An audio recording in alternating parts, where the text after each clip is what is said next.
ഇതേ സമയം നമ്മുടെ ഡിറ്റക്റ്റീവും സംഘവും ഗെയിം നടക്കുന്ന ദ്വീപ് അന്വേഷിച്ച് നടുക്കടലിൽ അലഞ്ഞു തിരിയുകയാണ്. നമ്മൾ കഴിഞ്ഞ സീസണിൽ കണ്ടതാണ് ബോർഡിലെ ക്യാപ്റ്റൻ ഡ്രോൺ പൈലറ്റിനെ ആക്രമിച്ച് കടലിലേക്ക് എറിയുന്നത്. പക്ഷേ അത് ഇവരാരും അറിഞ്ഞിട്ടില്ല. മദ്യത്തിന്റെ ലഹരിയിൽ ഒരുപക്ഷെ കടലിലേക്ക് വീണതാണെന്ന് അദ്ദേഹം അവരോട് പറയുന്നു. ഇതേ സമയം സിയോങ് കൺ തുറക്കുന്നു. നടന്ന കാര്യങ്ങൾ അവനെ നന്നായി ബാധിച്ചിട്ടുണ്ട്. അവന്റെ മനസ്സിനെ അത് കുത്തി നോവിക്കുന്നുണ്ട്.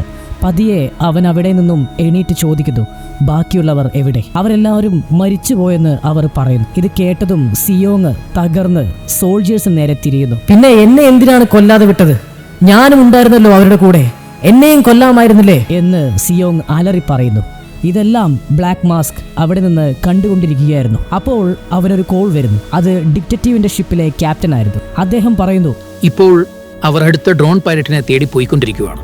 അഥവാ സാഹചര്യങ്ങൾ എന്റെ കയ്യിൽ നിന്നും പോയി വഷളായി കഴിഞ്ഞാൽ ഞാൻ എന്താണ് ചെയ്യേണ്ടത്? അപ്പോൾ ബ്ലാക്ക് മാസ്ക് പറയുന്നു, ഗെയിം തീരുന്നത് വരെ അവർ ഈ ദ്വീപ് കണ്ടെത്തരുത്. അഥവാ എന്തെങ്കിലും സംഭവിച്ചാൽ ഡിറ്റക്റ്റീവ് ഉൾപ്പെടെ എല്ലാവരെയും കൊന്നുകളഞ്ഞേക്കും.